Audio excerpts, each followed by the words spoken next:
जय श्री राम। श्री राम और लक्ष्मण जी के स्वस्थ होने की खबर लंका में पहुंचते ही रावण और मेघनाद हैरान और क्रोधित हो जाते हैं। मेघनाद अब आखिरी रास्ता अपनाने जा रहा था। वह अजय होने के लिए अपनी कुल देवी माता दिकुंबला के गुप्त मंदिर में यज्ञ करने का निश्चय करके एक पर्वत की ओर चला जाता है। इस बात की सूचना विभीषण के गुप्तचर उसे दे देते हैं। सूचना पाकर विभीषण जी श्री राम और लक्ष्मण को बताते हैं कि मेघनाद कुल देवी नुकुंबला माता का यज्ञ कर रहा है।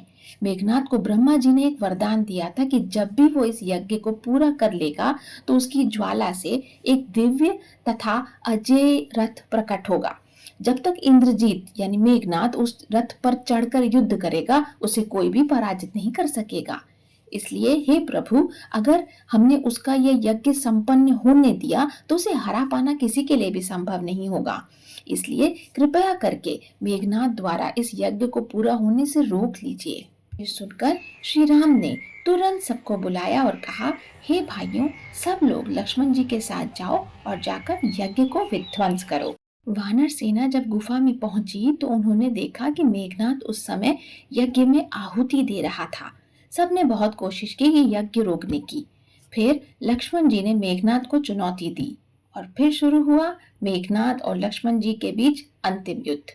लक्ष्मण जी ने मेघनाद पर कई प्रहार किए, लेकिन मेघनाद ने उन सभी को विफल कर दिया। अंत में लक्ष्मण जी ने एक दिव्य बाण निकाला और मेघनाद के हृदय पर प्रहार किया। वह धरती पर गिर गया। रावण को जब मेघनाद की मृत्यु का समाचार मिला तो वह फिर से शोक में डूब गया। उसने अपने पुत्र के लिए बहुत विलाप किया। मंदोदरी छाती पीटकर रोने लगी। नगर के सभी लोग शोक से व्याकुल हो गए।